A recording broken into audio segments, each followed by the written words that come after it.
It was a special week, starting Thursday with Valpo, with Emerson being able to get her 1,000 point.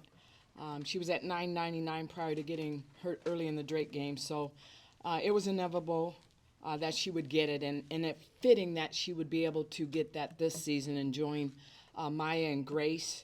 I want to honestly give a special thanks to the Valpo coaching staff for allowing that to happen and being extremely gracious in working with us to get that planned out.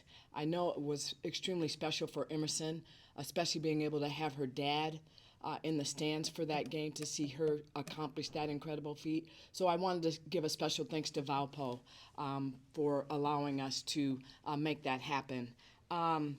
Good game, slow start, but I thought we were able to get going offensively. We had 4 kids in double figures. I think Grace had a double-double. And Riley Goebel came off the bench and gave us 12 points. Did a terrific job of guarding Leah Ernest, their leading scorer, as well as Shatia. We were able to give her different looks and really make her take some tough shots. So really good team win for us. And then on Saturday, geez, it was a long week. On Saturday, again, it was an emotional game with it being senior day. It's always emotional. I thought UIC, you have to give them credit. I thought they came out and I thought they really punched us in the mouth. I thought they defended. I thought they were physical.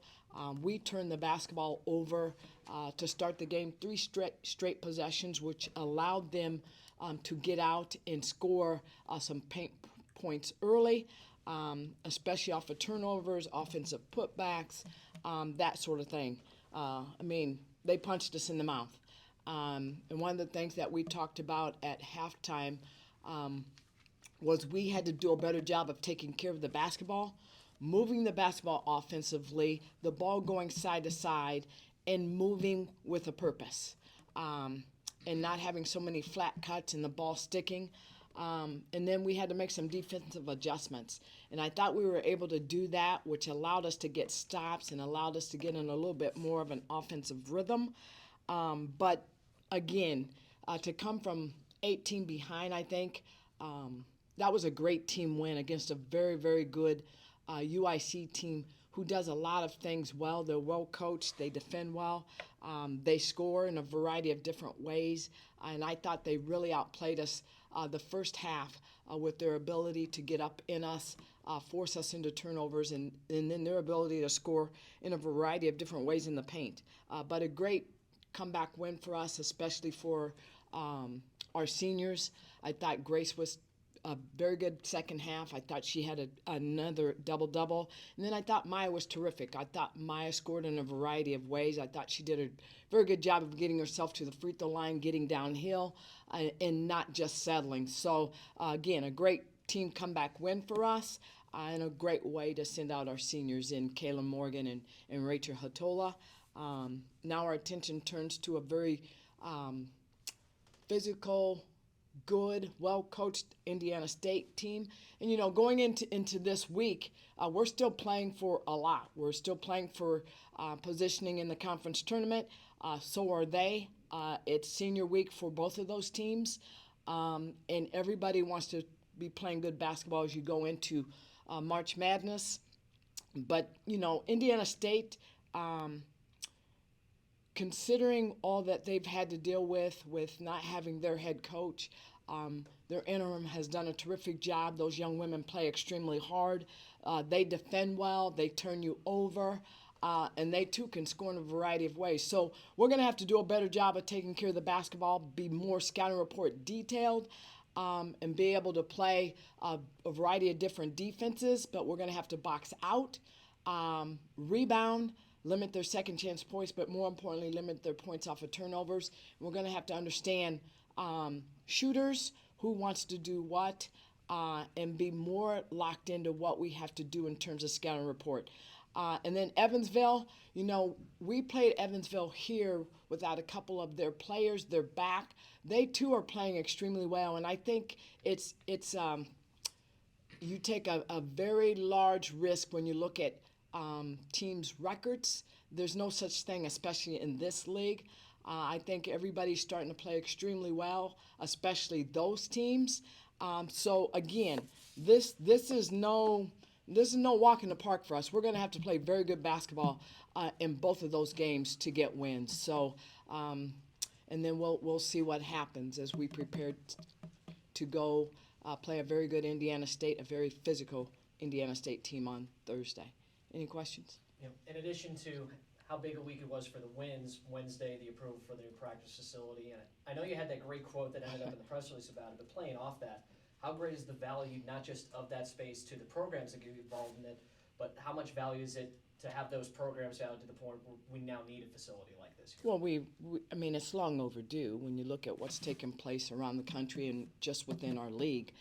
But it allows us to free up a lot of space. It allows our kids to be able to get in and shoot whenever they want, and then it not, be something that we have to carve out time for in terms of signing up for. But it's a great addition to what we feel. We already have really good facilities, but it frees up a lot for men's basketball, women's basketball, and volleyball.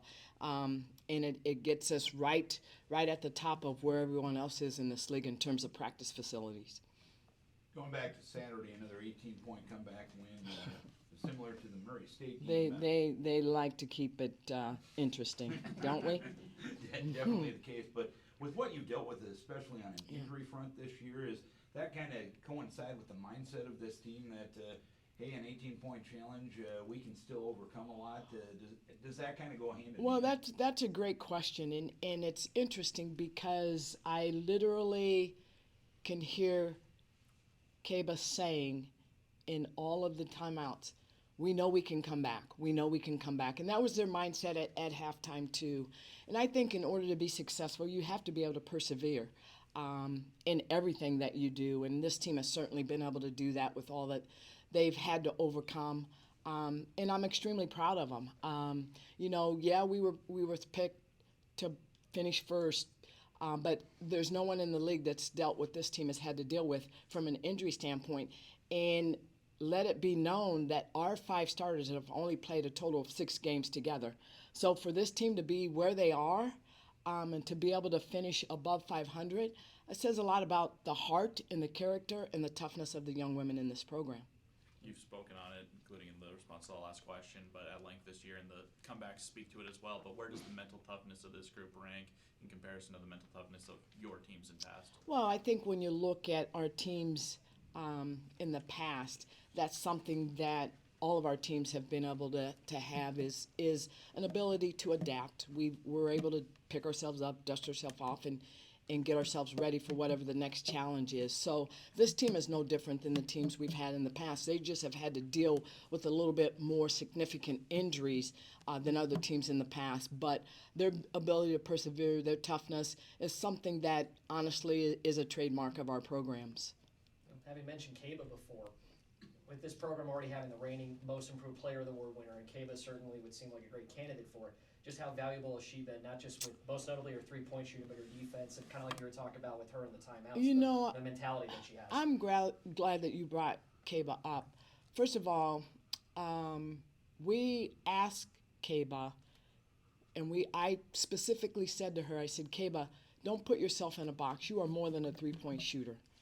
And when Emerson went down, what I noticed with Kaba is her communication went up, her willingness to be that really good help defender, she embraced, her ability to become more than just a three-point shooter and stretch the floor, she embraced, her ability now to put the basketball on the floor, she embraced. She has been the most valuable player for this team down the stretch since Emerson Green has gone out because of what she's embraced and her ability and willingness to not just be a three-point shooter. Any other questions? Emerson made a statement on Twitter, allowing her to score the 1,000th point, raised some questions about if she's going to come back next year. Will she be back next year? She will be back. Okay. Yeah. It was fitting. And I knew there were going to be a lot of questions but I thought it was really fitting and important for Emerson to be able to have that moment, because there's no question she would have achieved that milestone this season. And for her to be able to do it in front of her dad, because her dad doesn't get to a lot of her games, and we don't know what games he's going to get to next year, is priceless. And for us to be able to do that, and more importantly for Valpo willingness to allow us to do that, it meant a lot to her. It meant a lot to us for her to be able to achieve that this season, because we all know she would have achieved it. So for her to be able to join Maya and Grace, it meant a lot to her, and it meant a lot to us. Those 4 roommates, what have they meant to this program? Their 4 years, and then especially this year. Wow. I don't really want to talk about that till we have to, but I will say this. That group, when we recruited that group, we envisioned that group being the cornerstone in which this program continued to build, and they certainly have done that. I only hope that we can get everybody healthy and they can come back next season and really continue the story. Any other questions? Thanks.